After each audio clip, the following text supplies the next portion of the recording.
શરણે આવ્યો છે કળિયુગ. પરીક્ષિતને ખબર છે, પરીક્ષિત વિચાર કરે છે કે અમારા શરણે આવ્યો છે, મને આશ્રય આપો. એટલે કળિયુગને પરીક્ષિત રાજાએ રહેવાના 4 ઠેકાણા આપ્યા. કળિયુગને નક્કી થયું કે આટલી જગ્યા ઓછી પડશે, સાંજવણ બહુ મોટી છે, આ એકાદી જગ્યા હજી મળી જાય ને. એટલે કળિયુગને દ્યુતઃ પાન સ્ત્રિયશૂના યત્ર ધર્માશ્ચતુર્વિદઃ પુનશ્ચ યાચમાનાય જાતરૂપમદ પ્રભુ. પુનશ્ચ યાચમાનાય, બીજી વખત માંગણી કરી, પ્રભુ આમાં તો ઓછી જગ્યા પડશે, થોડુંક હજી વધારી આપો ને. દ્યુતઃ પાન સ્ત્રિયશૂનામ, કળયુગને રહેવાના ઠેકાણા આપ્યા છે. આ યાદ કરીને જરા કથા સાંભળે ત્યારે યાદ કરીએ કે પરીક્ષિત રાજાએ કળયુગને દંડના રૂપમાં પહેલા તો કહી દીધું, જા તું કળયુગ અહીંથી જતો રહે. કળયુગ કે પણ બાપ જાઉં ક્યાં? જ્યાં જઈશ ત્યાં સમગ્ર પૃથ્વી પર્યંત ચક્રવર્તી સમ્રાટ તમારું રાજ્ય છે, મારે જાવું ક્યાં? એટલે પછી 4 ઠેકાણા આપ્યા. કળયુગને રહેવાના સ્થાન છે, યાદ રાખજો.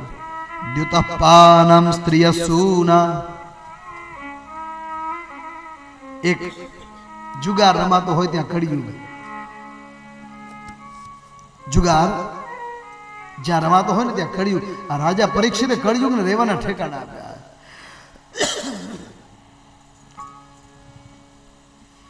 બીજું સ્થાન આપ્યું છે મદિરા. જ્યાં મદિરા વેચાતો હોય, જ્યાં પીવાતો હોય ત્યાં કળિયુગનો વાસ છે. જ્યાં જુગાર રમાતો હોય કે જ્યાં રમાડવામાં આવતો હોય ત્યાં કળિયુગનો વાસ છે. વ્યભિચાર બાજારો સ્ત્રીઓ જ્યાં જ્યાં સંગ થતો હોય, દુર્જન સ્ત્રીનો સંગ, ત્યાં કળિયુગ.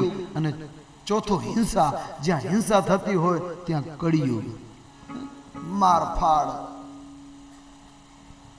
હિંસા થતી હોય ત્યાં કળિયુગનો વાસ છે. પુનશ્ચ યાચમાનાય, યાચના કરી, પ્રભુ આ તો જગ્યા ઓછી પડશે. એટલે પરીક્ષિત રાજાએ કળિયુગને રહેવા માટે 5મું સ્થાન આપ્યું અનિતિનું સોનું. અનિતિના સુવર્ણમાં મદ રૂપે રહે છે.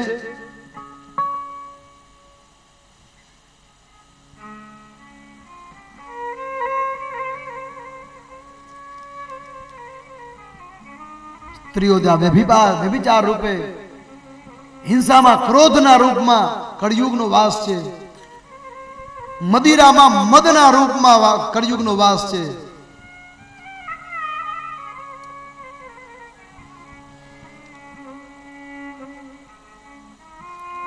જુગારમાં ઈર્ષ્યાના રૂપમાં કળિયુગનો વાસ છે.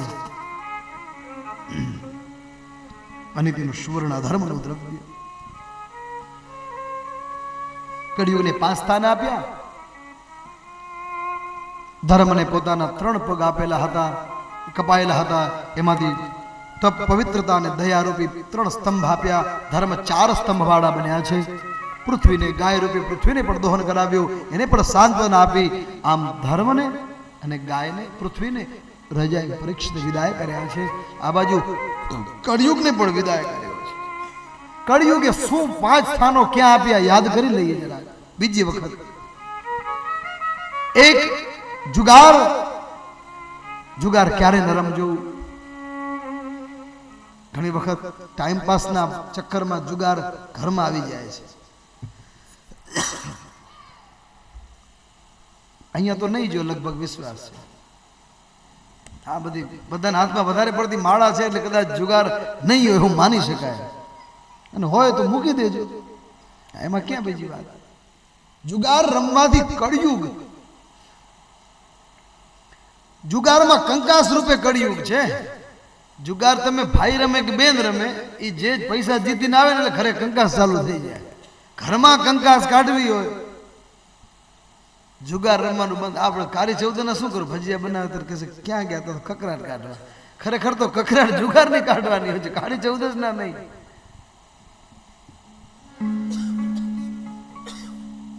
જાય કકરાટ કાઢવાનું શેરીમાં, એ વળતે વળતા ઘરે આવે, પાછી ભેગી ને ભેગી કકરાટ. તો પાછી હજી તો અમા ગયા મોર તો કકરાટ ભેગી આવી જાય.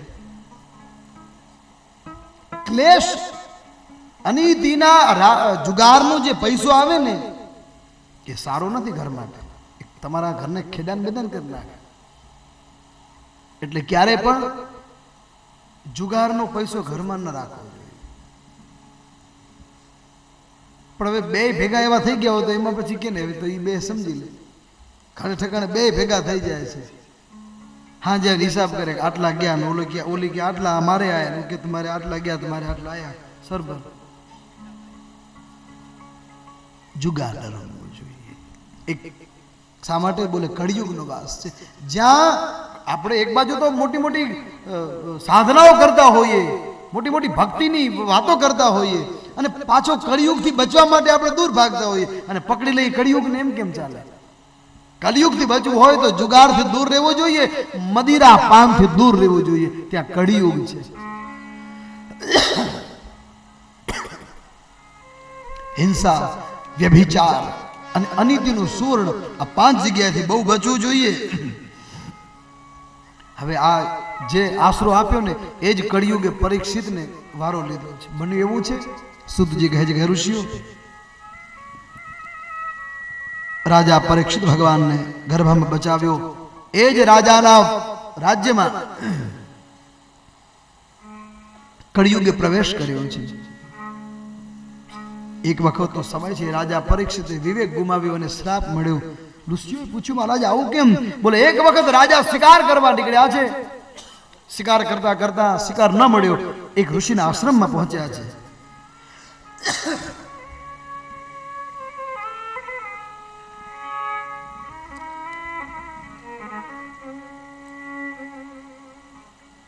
એક વખત રાજા ધનુષ્ય લઈ શિકાર કરવા જાય છે. આ કળિયુગની માયા બહુ દુર્ગમ છે ભાઈ. દૂર દૂર સુધી જંગલમાં એકલો હાલ્યો ગયો રાજા. સૈનિકો બધા પાછળ રહી ગયા. તરસ લાગી, એક ઋષિના આશ્રમમાં ગયા. શ્રમિક ઋષિનો આશ્રમ છે. એ જ સમયે બ્રાહ્મણ ઋષિ લીન બેઠા છે. રાજા એ આશ્રમમાં જાય છે. રાજાને તરસ લાગી છે એટલે રાજાએ જઈને અભિમાનમાં પેલા ઋષિને કહ્યું, હે ઋષિ, બ્રાહ્મણ ઉભા થાઓ, મારે જલપાન કરવું છે. ચક્રવર્તી સમ્રાટ રાજા પરીક્ષિત બોલું છું. પણ એ તો હવે ના બોલી હોય તો ખબર પડી જાય કોણ છે. એક વખત બોલ્યા, ઋષિએ સાંભળ્યું નહીં. ઋષિ માળા લઈ આંખ બંધ કરી પ્રભુનું ભજન કરે છે. બીજી વખત બોલ્યા કે ચક્રવર્તી સમ્રાટ રાજા પરીક્ષિતને જલપાન કરવું છે. ઋષિ ઉભા ન થયા. ત્રીજી વખત પૂછ્યું, ચક્રવર્તી સમ્રાટ રાજા પરીક્ષિતને જલપાન કરવું છે. ત્રીજી વખત ઋષિ ઉભા ન થયા. ઋષિ ઉભા ન થયા ને એટલે પરીક્ષિતની બુદ્ધિ બગડી ગઈ હતી. ભાઈ બુદ્ધિ બગડી જ આવું બોલે ને. એ સમયે ઋષિ સાચા છે, બ્રાહ્મણ સાચા છે કે ઢોંગ કરે છે, એવી પરીક્ષા કરવા માટે બાણ લઈ અને મરેલા સર્પને હાથ બાણમાં લઈ અને ઋષિના ગળામાં સર્પ પહેરાવી દીધો છે. હમણાં ખબર, જો ઋષિ ઢોંગ કરતા હશે તો મરેલો સાપ પધરાવ્યો, પણ ઋષિ પોતાની સમાધિમાંથી જાગૃત ન, એને પ્રભુને ન છોડ્યા, એને પોતાનું ભજન ચાલુ રાખ્યું. બન્યું કે તોય ન ઉઠ્યા. રાજાને ક્રોધ શાંત ન થયો. રાજા ધુઆ ફુઆ થતા થતા નીકળી પડ્યા. એક ઋષિ બાળક આવી અને જોયું, ઓહો, શમીક ઋષિના ગળામાં તો કોઈ કે મરેલો સાપ પધરાવ્યો છે. અને આ વાત કૌશિકી નદીમાં સ્નાન કરતા શમીક ઋષિના દીકરા શૃંગી ઋષિને ખબર પડી. શૃંગી બોલે, आपके पिताजी को किसी ने मजाक के रूप में सर्प की माला पहनाई है. શૃંગી ઋષિ આવ્યા છે. દોડતા આવીને પોતાના પિતાના આશ્રમમાં આવી અને જ્યાં નજર કરી જોયું, બહુ દુઃખ થયું. ઓહો, આવો કોણ નરાધામ હશે કે મારા પિતાના ગળામાં આવી મસ્કરી કરી. ભાઈ નાનું તો સિંહનું બચ્ચું રહેવાનું નહીં. કૌશિકી નદીનું જળ હાથમાં લઈ અને પ્રતિજ્ઞા કરી છે, કિતિ લંઘિત મર્યાદામ દક્ષક સપ્તમે હની, ઇતિ લંઘિત મર્યાદામ દક્ષક સપ્તમે હની. મારા પિતાજીના ગળામાં જેણે મરેલો સર્પ પધરાવ્યો છે એનું આજથી 7મે દાડે તક્ષક નાગ કરડવાથી મૃત્યુ થજો. પાણી નીચે મૂકી દીધું છે. શ્રાપ આપી દીધો. પછી તો રડવા લાગ્યું. બાળક રડે છે, પોતાના પિતાની ગોદમાં મસ્તક બદરાવી રડે છે. પિતાજી જાગ્યા, બોલે બેટા શું થયું? શૃંગી ઋષિએ પિતાને પૂરી હકીકત કહી કે પિતાજી, કૌશિકી નદીમાં સ્નાન કરું છું, કોઈ આવી મને કહ્યું આપના ગળામાં કોઈ મરેલો સાપ પધરાવ્યો છે. પિતાજી, આપના સાધના આપના ગળામાં લટકતી રુદ્રાક્ષની માળા એ તો શોભે, પણ પિતાજી બ્રાહ્મણના ગળામાં મરેલો સપ કેમ શોભે? મને બહુ દુઃખ થયું, એટલે મારાથી ન રહેવાયું, એટલે મેં શ્રાપ આપ્યો છે. અરે બેટા, ઋષિ પોતાના દીકરાને સમજાવે છે કે બેટા, આપણે તો બ્રાહ્મણો કહેવાય, આપણા મુખમાં તો આશીર્વાદ નીકળે, બ્રાહ્મણના મુખમાં શ્રાપ ન હોય, અને શ્રાપ આપે બ્રાહ્મણ. સ્વાર્થ માટે થઈને કોઈ દિવસે ક્યારે શ્રાપ ના આપવો જોઈએ. એક રેદુ ફરવા માટે થઈને કોઈને શ્રાપ આપીએ કે જા તારું બગડી જશે, ધિક્કાર છે બ્રહ્મત્વને, ધિક્કાર છે બ્રાહ્મણ પડાવે. હા, જગતનું કંઈક ભૂંડું થતું હોય અને તમે બે શબ્દ તીખા બોલી દો કે જા તારું આમ થશે, પણ વ્યક્તિગત સ્વાર્થ માટે બ્રાહ્મણે ક્યારે કોઈને બ્રાહ્મણના મુખમાં તો સરસ્વતી હોય, એના મુખમાં તો આશીર્વાદ નીકળતા હોય. ભાઈ, બ્રાહ્મણ શ્રાપ કેમ આપી શકે? પણ અહીંયા શૃંગી ઋષિ શ્રાપ આપ્યો. અરે પણ બેટા દીકરા, આપણે તો જગતના લોકો આપણને ગુરુ માનીને આપણી પૂજા કરે છે, આપણે શ્રાપ કેમ અપાય? પિતાજી, તમારે જે મને જ્ઞાન દેવું હોય દિયો, બાકી શ્રાપ દેવાઈ ગયો છે એ વાત નક્કી. બસ શ્રાપ નિકલ ચુકા હૈ, હો ગયા. શ્રમિક ઋષિ વિચાર કર્યો કે જરા લાવ જોઈ તો જોઉં એ શ્રાપ કોને મળ્યો છે. આવી મસ્કરી કોઈ સામાન્ય લોકોએ કરી હશે? કોઈ ડાયો સમજો ને હોશિયાર માણસ તો આવું કામ ન કરે. એ જ સમયે શ્રમિક ઋષિએ આંખ બંધ કરી સમાધિ લગાવી જોયું તો ખબર પડી કે ઓહો, આ તો ચક્રવર્તી સમ્રાટ રાજા પરીક્ષિત. અરે દીકરા, તે આ શું કર્યું? ભગવાનના રૂપમાં રાજાને જોવામાં આવે છે, ચક્રવર્તી સમ્રાટ. આ તો ભગવાન વિષ્ણુનું સ્વરૂપ છે બેટા. આ પિતાજી જે હોય તે વિષ્ણુ હોય કે રામ હોય, બાકી મારાથી શ્રાપ દેવાઈ ગયો છે અને એને શ્રાપ ભોગવે છૂટકો. પણ દીકરા, તે શ્રાપ શું આપ્યો? બોલે બસ તમારા ગળામાં મરેલા સર્પને જોઈને મેં જલ હાથમાં લઈ સંકલ્પ કર્યો કે ઇતિ લંઘિત મર્યાદામ તક્ષક સપ્તમે હની. મારા પિતાને જેણે મસ્કરી કરી હશે એને આજથી 7મે દિવસે તક્ષકના કડવાથી મૃત્યુ થજો. અને બહુ આઘાત લાગ્યો. બેટા, આવા શ્રાપ અપાય? આ તો સમાજ છે, આ તો જગત છે. કોઈક ફૂલડાના માળ પહેરાવે તો કોઈક મરેલા હાપ નાખે તો કોઈ જોડાના હાર પહેરાવે. બેટા, આ તો જગત ને સમાજ છે, તેથી આપણે એના જેવું નથી. ભાઈ, ખેર હો ગયા સો હો ગયા. આ બાજુ શ્રમિક ઋષિએ એક ઋષિ બાળકને મોકલાવ્યો, જાઓ રાજાને કદાચ ખબર ન હોય તો એને સમાચાર મોકલાવો. બન્યું એવું કે આ બાજુ રાજા પરીક્ષિત પોતાના રાજ દરબારમાં આવે છે. અને જેદી રાજ દરબારમાં આવી અને મુગટ નીચે ઉતારે છે ને ઓલો સોનાનો, એ સોનાનો મુગટ પેટારા ઉપર મૂકતાની સાથે જ પોતાને આશ્ચર્ય થઈ, ઓહો, આ ચક્રવર્તી સમ્રાટ, હું પરીક્ષિત ઉઠીને મેં આવું કામ કર્યું ગલત. પશ્ચાતાપ થાય છે રાજા પરીક્ષિતને, બહુ જ પશ્ચાતાપ થાય છે. ઓહો મયાની ચમનાર્યવત્કૃતમ, ઓહો મયાની ચમનાર્યવત્કૃતમ, નિરાગસી બ્રાહ્મણી ગૂઢ ચેતસી, નિરાગસી બ્રહ્મણી ગૂઢ તેજસી, મહીપતિ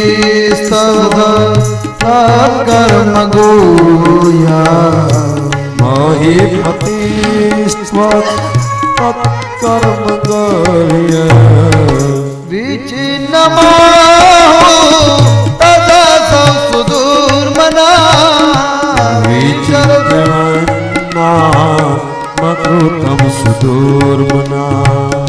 શ્રી રામ જય રામ, જય જય રામ, શ્રી રામ જય રામ, જય જય રામ, ભગવતી અંબે માં જય જગદંબે, ભગવતી અંબે માં જય જગદંબે,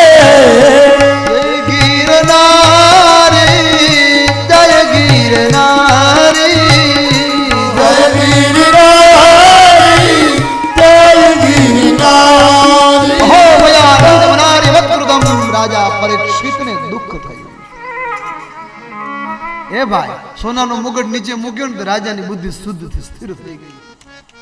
સૂતજીએ કથા કરી. શૌનક ઋષિએ પૂછ્યું, પ્રભુ આમ કેમ?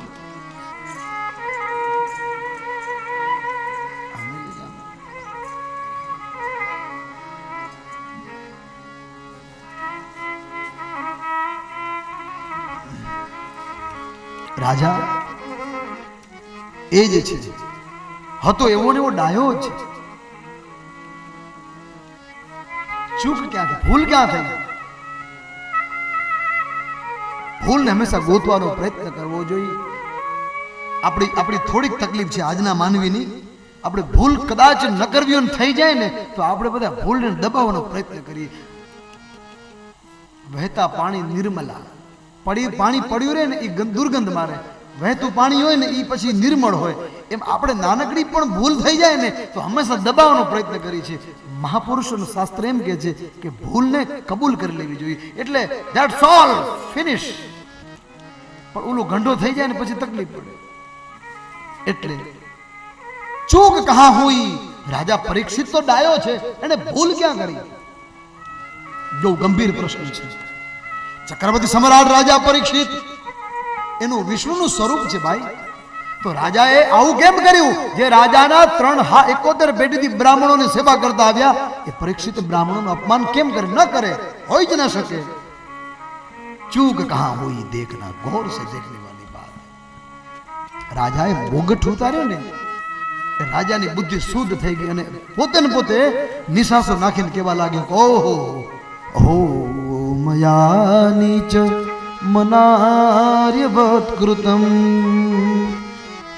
નિરાગસી બ્રાહ્મણી ગૂઢ ચે મહીપતિસ્તવ તત્કર્મ ગુહ્યમ. મેં આ શું કર્યું? આવું ભૂંડું પાપ? સૂતજીએ પૂછ્યું. સૂતજી કથા કરી. શૌનકાદિક ઋષિએ પૂછ્યું, મહારાજ આનું થવાનું કારણ શું? બોલે, મેં તમને હમણાં જે કથા કરી ને કે ગાય અને બળદ પૃથ્વી ઉપર ઉભા હતા, ત્યાં કળિયુગ હતો. રાજા પરીક્ષિત પહોંચ્યા. પરીક્ષિતે કળિયુગને રહેવા માટે સ્થાન આપ્યા. એ 5 સ્થાનમાં એક સ્થાનમાં કળિયુગ હતો, અનિતિના સુવર્ણમાં. એ દિવસે રાજાએ અનિતિથી જરાસંઘનો જીતેલો સોનાનો મુગટ હતો ને એ પેટારામાંથી રાજા પરીક્ષિતે પહેર્યો હતો. એ જ મુગટને એક દિવસ ભીમે પહેરવાની ચેષ્ટા કરી. યુધિષ્ઠિરે કહ્યું કે ભીમ લેવા દે, એ મુગટને છડીશ નહીં. છોડી દીધું. પણ આજે પરીક્ષિતને એમ થયું કે લાવ મારા બાપ દાદાની વડવાઓની જે ઘરેણા, જે ઓજારો ભર્યા હશે, જે સાધન સામગ્રી છે, જે બહુમૂલ્ય વસ્તુ હશે, એને આજે ધારણ કરું. હું કેવો લાગે, મારા વડવાઓ કેવા લાગતા હશે. આવું જાણી અને નિર્દોષતા પૂર્વક પરીક્ષિત મહારાજે જરાસંઘનો અનિતિનો સોનાનો મુગટ પહેર્યો. ભગવાનને કરવું છે ને આગલે દાડે તો પરીક્ષિતે કળિયુગને રહેવાનું એમાં ઠેકાણું આપ્યું. એ જ કળિયુગે પેલો પરીક્ષિતને પકડ્યો છે. સોનાનો મુગટ પહેરી પરીક્ષિતની બુદ્ધિ ભ્રષ્ટ થઈ ગઈ છે. રાજાએ શ્રાપ આપ્યો રાજાને. આ બાજુ મુગટ મૂકી પશ્ચાતાપ કરે. એ જ સમયે એક બ્રાહ્મણ બાળક આવે છે. મહારાજ કી જય હો. રાજાએ વિનંતીપૂર્વક એને બોલાવ્યો. હું શ્રમિક ઋષિનો વિદ્યાર્થી ઋષિ પુત્ર છું અને મહારાજ શ્રી ગુરુજીએ મોકલાવ્યો છે કે અમારા ગુરુજીના પુત્ર શૃંગી ઋષિ તમને શ્રાપ આપ્યો છે કે આજથી 7મે દિવસે તમને તક્ષક નાગ કરવાથી તમારું મૃત્યુ નક્કી લખેલું છે. માટે હવે તમારી પાસે જિંદગીના 7 દિવસ બચ્યા છે. તમને જાણ ખાતર મોકલ્યો છે કે તમારા 7 દિવસને મંગલમય બનાવવા હોય બનાવી લેજો. એ જ સમયે રાજાએ પોતાના મળેલા બાળકનો શ્રાપ પોતાના મસ્તક ઉપર ધરાવ્યો છે. રાજાએ એ શ્રાપને બિરદાવ્યો છે કે બોલે શ્રાપ મને મળવો જોઈએ. કેમ? બોલે મેં અપરાધ કર્યો છે. જે અપરાધ કરે ને એને ગુનામાં સજા મળવી જ જોઈએ. સજાને ઓછી કરવામાં, સજાથી ભાગવામાં ક્યારેક ક્યારેક ડબલ સજા ભોગવવી પડે છે.